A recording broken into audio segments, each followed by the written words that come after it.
wanita adalah pasukannya Dajjal. Itu yang kita dengar. Maka hati-hati para wanita dan laki-laki. Wanita seperti apa yang dimaksud? Ayo kita lihat. Assalamualaikum teman-teman cerita Untungs.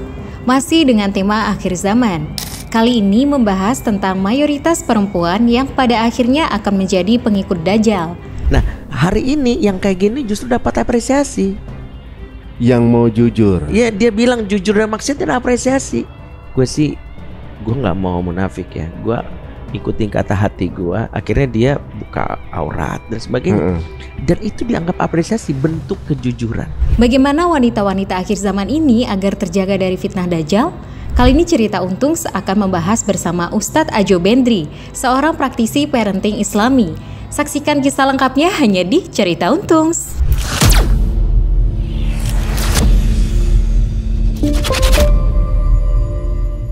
Assalamualaikum warahmatullahi wabarakatuh. Terima kasih untuk semua pemirsa, subscriber, follower Cerita Untungs yang selama ini masih setia di sini memberikan kritikan, masukan, saran atau juga mungkin info kepada kita semuanya. Alhamdulillah.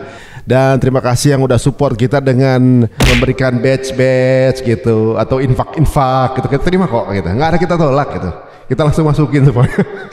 Nah, alhamdulillah hari ini dengan saya bilang di awal, apakah benar wanita yang akan pertama kali masuk ke dalam jajaran barisannya Dajjal nanti di akhir zaman? Apakah kamu termasuk atau tidak? Mudah-mudahan enggak. Langsung kan kita ketemu dengan guru kita, pakar parenting, tentunya juga yang akan memilah wanita jenis apa yang tentunya juga akan menjadi pasukan tersebut. Langsung bersama guru kita Ustadz beriman, Ustadz Bendri Jayasurahman. Assalamualaikum warahmatullahi wabarakatuh. Waalaikumsalam warahmatullahi wabarakatuh. Waduh, sebelum kita mulai Ustadz, bener gak sih ungkapan itu? Untuk bisa menyimpulkannya memang butuh diskursus yang panjang. Karena kita harus mengumpulkan dulu tentang hadis-hadis tentang akhir zaman. Dan itu sebenarnya tantangan kita di keluarga ya. Misalnya Nabi katakan satu hadis saja, sayati ala nas sanawatun khadda'at, akan datang kepada manusia tahun-tahun penuh hoax atau kedustaan. Disebut sanawat, jamak dari kata sanah, menunjukkan ini masa yang panjang. Karena sanah itu tahun, sanawat tahun-tahun. Sehingga kita menyimpulkan adalah masa hoax itu nggak ada urusannya dengan pilpres atau pilkada. Ini adalah ciri yang akan dilalui manusia di akhir zaman. Oh, ada itu dulu? Ada harus ada. Kelewatan udah lewat Ya, kita. artinya hoax itu akan terus ada. Karena puncak hoax itu adalah datangnya Dajjal. Puncak dari hoax itu datangnya yang terjadi itu datangnya Dajjal. Makanya kita hari ini dicicil. Siapa yang hari ini masih kemakan hoax, alias mudah sekali terpengaruh dengan berita yang viral tanpa memiliki tabayun, tanpa validasi, sangat rentan jadi pengikutnya Dajjal. Oh gitu? Ya, sangat rentan jadi pengikut. Kenapa? Karena Dajjal itu mampu membuat sesuatu yang buruk menjadi baik, yang membuat orang terpukau. Contoh kan kita tahu hadisnya, misalnya Dajjal itu mampu menghidupkan yang mati atas izin Allah. Siapa nggak terpesona? Wih, yang mati bisa hidup lagi kan gitu. Wow, ya, langsung gitu. Ya, kan, yang sakit atau yang udah tahun-tahun datang ke dokter atau nggak sembuh-sembuh, Dajjal sentuh langsung sehat. Atau misalnya bertahun-tahun kita musim kering, musim panas nggak ada air, Dajjal tuh cukup naikkan jarinya ke atas, kemudian diputar-putar, awan berkumpul, turun hujan. Terpesona dong banyak orang. Oh, jadi presentasinya gambar artinya makan. Itu disebut hoax. Bagaimana sesuatu yang sebenarnya buruk menjadi sesuatu yang membuat orang terpesona. Nah, makanya hadis tentang tentang hoax itu dimulai dengan kalimat lanjutannya, yusaddiqu fihal kadzib. Mereka akan membenarkan orang yang berdusta. Wa yukadzibu fiha shadiq. Dan mereka akan mendustakan orang yang benar. Prinsip kebalikan. Yang dusta diapresiasi, yang benar dianggap dusta. Dia bohongin, atau yang benar dianggap lu mah sok suci, lu kampungan, lu ditolak. Kenapa bisa begitu? Karena di masa ini isyarat tentang hilangnya ilmu, tapi lebih kepada dominasi perasaan. Di situ orang tidak lagi peduli fakta, yang penting adalah keren, asik, viral, sesuatu yang akhirnya membuat orang-orang itu terpesona bukan karena ilmu lagi. Makanya jangan heran ada orang yang pakai kalimat begini yang seolah-olah itu sesuatu yang hari ini sebagai tren yang benar. Gue sih nggak munafik ya, gue sih mabok gue, tapi gue suka berbaik sama orang. Itu dianggap keren kan? Keren. Gue sih nggak munafik ya, gue tidurin perempuan sampai 200 perempuan, tapi gue sih kalau ada yang minta sama gue tolong. Nurani gue tetap jalan. Gue nggak munafik ya. Pertama, dia merusak definisi munafik yang sejatinya itu definisi dari agama, dari definisi dari Islam. Kata munafik seringkali diposisikan adalah terus terang dalam kemaksiatan yang membuat orang bangga gitu. Yang penting gua nggak munafik. No, munafik itu ada dua, karena dia pelakunya. Yang pelakunya disebut nifak. Ada nifak i'tiqadi yang disebut nifak yang terkait dengan apa yang sejatinya disimpan di hati, berlakunya seolah-olah baik. Misalnya ada Abdullah bin Ubay bin Salul yang dia pura-pura dalam hal ini menjadi seorang sahabat, padahal sebenarnya hatinya menyimpan kebencian. Itu nifak i'tiqadi. Nah, yang kedua ini munafik juga namanya nifak amali. Dia mengaku sebagai seorang muslim tapi menyelisih syariat, benci sama agama. Ya, bahkan dia maksiat. Jadi pelaku maksiat itu namanya nifak amali. Jadi kalau ada yang bilang bahwa gue nggak munafik ya, gue mabok, itu munafik. Justru munafik. Itu nifak amali. Nah, lu kan ngakunya seorang muslim, maka lu mabok dan lu bangga. Makanya naik kelasnya, bukan lagi munafik, namanya mujahir.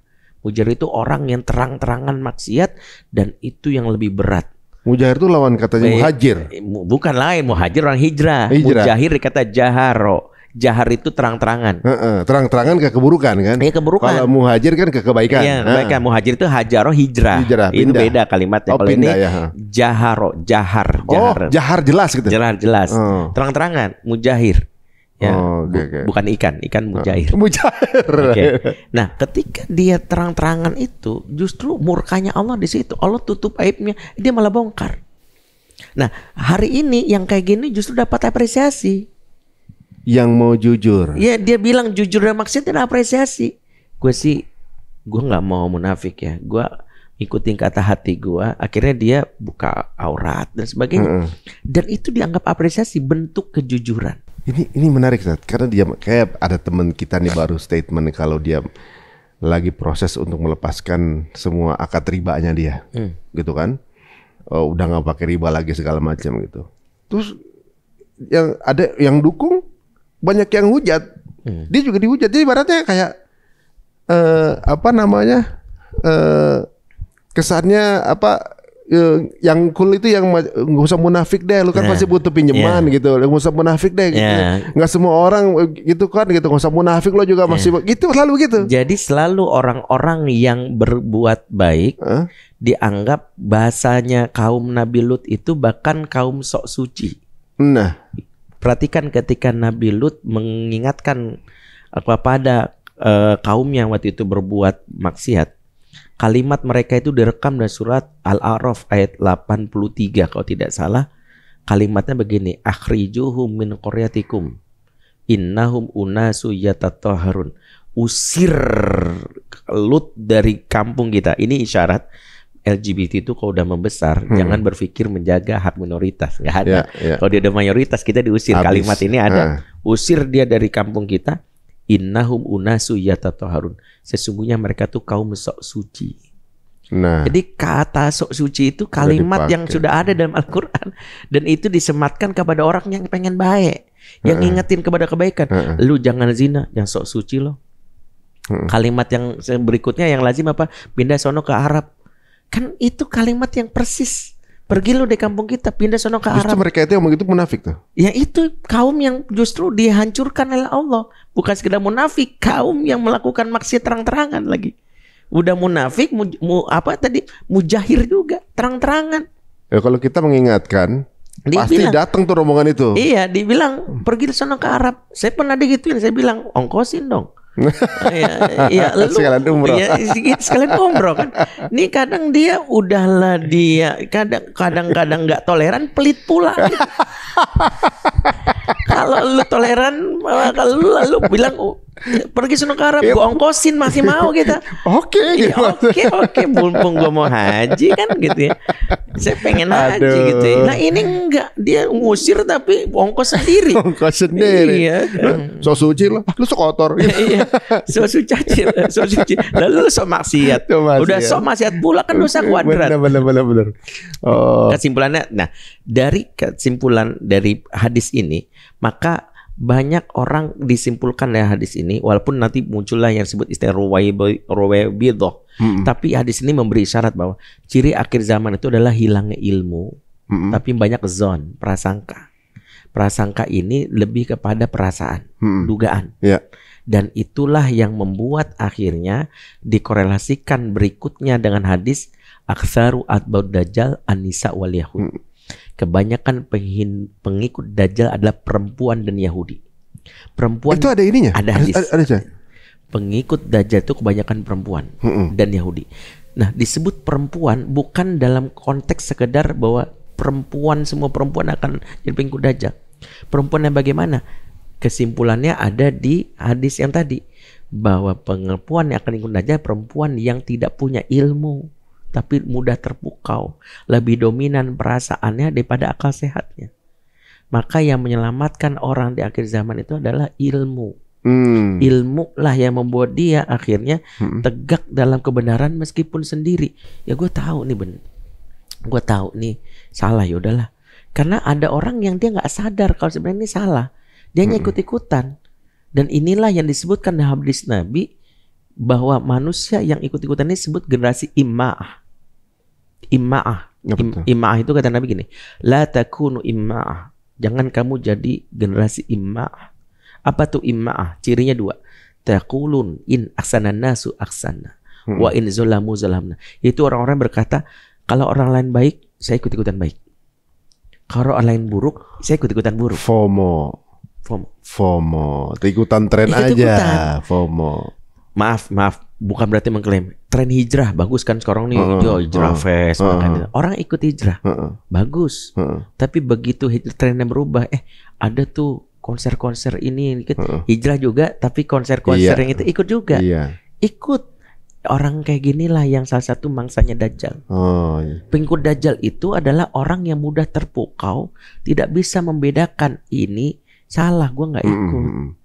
Tapi si ini ikut, ya biarin aja. Menurut gue itu salah. Ustadz ini buktinya makan di produk ini, tapi kan itu pendukung Israel. Tapi ustadz ini makan. Gue bodo amat mau ustadz apa enggak. Tapi gue yakin. Bukan ustadznya. Gue punya kesadaran prinsip ini produk pendukung Israel. Gue punya buktinya. Gue ada evidence-nya, ada buktinya. Gue lakukan riset. Gue tanya sama orang-orang. Ada dana dia mengalir. Nah ustadz ini ngikut. Ya udah, gue mah bukan berdasar ustadz. Gue ada ininya ilmu. Nah itu sebagian besar, maaf, dan ini bakal pro kontra pastinya, nanti siap-siap diserang. Perempuan lebih dominan, mudah terpesona dengan hal-hal yang membuat terpukau dibandingkan tadi. Bukan karena perempuan gak cerdas, tapi hadis Nabi yang lain mengisyaratkan sifat wanita itu dalam hadis riwayat Ahmad, innahunnal mu'anisat al-ghaliyat. Sesungguhnya wanita itu punya sifat mu'anisat, lembut, al-ghaliyat, di antara mananya adalah perasaan yang berlebih. Kalau bahasa zaman now itu baper. Nah, perasaan yang berlebih itu apa ya? Kalau bahasa kita artinya lebih dominan perasaan. Iya, lebih perasaan sama logika. Iya, makanya pasraan duluan kan? Iya, makanya perempuan itu kalau berdebat itu cenderung selalu menang dan nggak mau kalah. Makanya dalam Quran kan sampai disebutkan surat Az-Zukhruf ayat 18, kata Allah sifat perempuan nih, awama yunasha'u fil ahliyah wa huwa fil khisami ghairu mubin. Apakah kalian jadikan wanita itu sebagai anak Tuhan, sementara wanita itu diciptakan suka berhias dan kalau berdebat argumennya nggak jelas. Itu sifat perempuan menurut ayat ini. Satu, suka berhias. Makanya pahami kalau kita mau kemana-mana kondangan, siap-siap ya, istri di depan meja rias, ya Allah, kita mesti sempat main futsal dulu kan gitu ya, kita sempat umroh dulu gitu, karena dia nggak semudah itu untuk kita langsung podcast. Pulang umroh baru udah sih belum, nggak tinggal make up touch up doang. Ya, itu candaan ya, ibu-ibu jangan tersinggung. Tapi artinya dia butuh memang untuk berhias. Jadi jangan salahkan kalau perempuan itu setiap lewat lucu bagi dia adalah ya berkaitan dengan kebutuhan hiasannya dia. Yang kedua, dia kok berdebat argumennya nggak jelas, bukan karena wanita nggak pinter, tapi ketika dia dalam hal ini merasa ada hal yang berbeda dari suaminya atau orang terdekat dia akan merasa lu tuh nggak sayang sama gue ya. Kok itu kayak konten-konten saya, Ustaz. Itu isyarat Quran. Isyarat Quran. Jadi makanya kalau istri tiba-tiba kalau berdebat dia bilang, pokoknya mas, cukup jawab maha benar Allah dengan segala firman-Nya. Selesai. Itu yang kita mau pahami.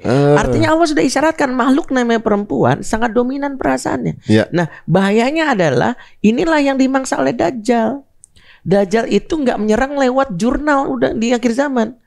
Dajjal nggak membuat nanti jurnal-jurnal ilmiah bukti bahwa saya dan dia nggak akan bikin itu. Dia nggak akan jelaskan tentang makanya Dajjal ini nggak lahir dari institusi pendidikan nanti. Dajjal itu nggak lahir dari nanti universitas mana. Dia tahu-tahu muncul aja dan dia membuat orang terpukau. Jadi ini kalau boleh saya simpulkan. Nah, sekarang ini sebelum diputuskan. Sekarang siapa yang lebih mudah membuat terpukau dengan artis-artis ini? Lebih banyak perempuan atau laki-laki? Pengikutnya K-pop perempuan atau laki-laki? Perempuan. Yang misalnya drakor lebih banyak perempuan laki-laki? Perempuan lah. Penggila-penggilanya artis-artis datang itu perempuan atau laki? Perempuan. Iya benar. Karena itulah mengapa korelasi hadis tentang bagaimana pengikut Dajjal itu lebih banyak perempuan, itu karena perempuan yang tidak memiliki dalam tanda kutip kemampuan berpikir ditambah kemampuan menolak. Dua. Kemampuan berpikir dan kemampuan menolak. Sebab isu pendidikan akhir zaman adalah kemampuan mengatakan tidak. Nah, itu ada bukunya tuh, Million Way How to Say No. Aduh. Ini kalau Ustadz bilangnya bahwa itu sifat dari wanita, tapi kalau saya lihat sekarang di zaman sekarang, Ustadz, jikapun ada sesuatu dua hal yang akan misalnya kita menentukan sesuatu, entah barang atau apa segala macam, ketika ada spesifikasinya, gitu, atau sama langsung looknya, gitu. Misalnya gini, yang satu presentasinya by data, sama yang satu presentasinya by persona, kalah yang by data. Betul. Jadi orang kadang-kadang milih sesuatu karena persepsinya dia suka aja sama itu. Betul. Gitu. Jadi bahasanya agensi zaman sekarang nggak kayak agensi zaman dulu tuh kasih apa namanya good view atau analitik segala macam, orang paham. Oh ternyata saya butuhnya ini kan gitu. Kalau sekarang lebih pencitraannya. Bagaimana pencitraannya gitu kelihatan bagus dan itu ternyata lebih berpengaruh. Betul. Nggak cowok nggak cewek tapi bisa. Jadi kan harus bilang wanita kan. Nah, mengapa sekarang laki-laki juga gitu? Inilah karena laki-laki yang tidak dididik dengan cara laki-laki. Jadi kalau hari ini kok ada laki-laki gitu, itulah korelasi tentang isu LGBT dengan penyimpangan seksual. Karena tidak hadirnya ayah sebagai pendidik, itu adalah sebuah eskalasi gunung es, di mana bukan penyimpangan seksualnya saja yang jadi isu yang membuat kita cemas dan laki-laki kita, tapi kelaki-lakiannya hilang karena lebih dominan sifat perempuan. Contoh dia laki-laki tulen. Laki-laki tulen, dia nggak punya penyimpangan, disuka sama cewek, tapi karakter kayak perempuan. Contohnya apa? Senang berhias. Dulu sekarang lagi emang senang berhias. Kan tadi kan sifat perempuan senang berhias. Zaman dahulu, maaf, laki-laki identik dengan meninggalkan jejak kelaki-lakian lewat apa? Tangan yang kapalan, beset di tangan atau di kaki. Khalid bin Walid ada 72 bekas bacokan pedang di dadanya. Itu kalau dibuka bahwa tuh dia wafat, itu ada 70 bekas bacokan pedang. Itu bukan karena habis dikerok gitu ya. Masuk angin mulu enggak. Ada lubang sebesar telapak tangan manusia dewasa di dada kirinya. Habis jihad. Rasulullah itu mendoakan laki-laki yang pulang dari hutan, tangannya berbeset ada kapalan. Tangan yang menyelamatkan dari api neraka. Dulu kita kenal ada misalnya cerita-cerita di masyarakat tentang mat codet. Siapa Mat Codet? Laki-laki yang dikenal superhero ada bekas bacokan. Codetnya. Hari ini laki-laki baru ngeliatan ada kapan dia langsung mama ke salon. Padahal itu biasa. Kebeset biasa. Laki-laki harus melewati itu. Kita bisa belajar dari Amr bin Jamuh, Muawis bin Afra dan Mu'az bin Amr bin Jamuh. Ketika dia ingin menyerang mencari. Jadi kan ketika dapat kabar bahwa di saat perang Badar ada seorang bahwa Abu Jahal ikut dalam perang tersebut. Dua anak muda mengincar itu. Dia tahu Abu Jahal itu musuhnya umat saat itu. Dan dia ingin mendapatkan pahala dengan membunuh musuhnya umat. Tapi nggak tahu orangnya bagaimana. Kan cuman masyhur dulu kan namanya tapi nggak tahu orangnya bagaimana. Maka dia bertanya sama Abdurrahman bin Auf. Ya, duluni aina Abu Jahal. Suruh lihat akun IG-nya aja. Tunjukkan kepadaku di mana Abu Jahal. Kata Abdurrahman bin Auf, hawa. Langsung anak muda ini ngejar dua orang ini, masih muda. Waktu dia ngejar, Ikrimah waktu itu anaknya masih menjadi seorang kafir, melindungi bapaknya dan beberapa orang. Sehingga sebelum Abu Jahal kan pimpinan, nggak bisa diserang, orang melindungi. Dua anak muda ini bertarung dengan banyak pasukan yang membela Abu Jahal. Tiba-tiba bagian tubuhnya Mu'az bin Amr bin Jamuh kena tebakan, kena pedang ditebas. Akhirnya tangannya hampir putus. Tidak putus tapi hampir. Maka dia ingin menuntaskan misinya. Dia ingin mengejar Abu Jahal, dilempar pedang di tangannya, lempar ke tangan kiri. Akhirnya dia kejar pakai tangan kiri, tapi tangannya itu ngaplek gitu. Gangguin dia. Dia susah bergerak. Tahu yang dia lakukan? Dia injek tangan kanannya pakai tangan kanannya, kaki kanannya ditarik biar putus. Ganggu aja nih tangan. Kebayang nggak kalau dia anak muda hari ini? Ya kalau gue buntung, cewek mana mama gue? Kira-kira gimana ya? Masa mau laki-laki tangannya buntung? Nggak peduli. Dia nggak mikirin itu. Dia mikirin harus ada jejak. Jejaknya itu adalah tangannya buntungnya itu. Sehingga akhirnya Abu Jahal berhasil ditumpas oleh Mu'az bin Amr bin Jamuh. Walaupun ujung-ujungnya nanti dia membunuh akhirnya adalah Abdullah bin Mas'ud. Kan 3 trio tuh.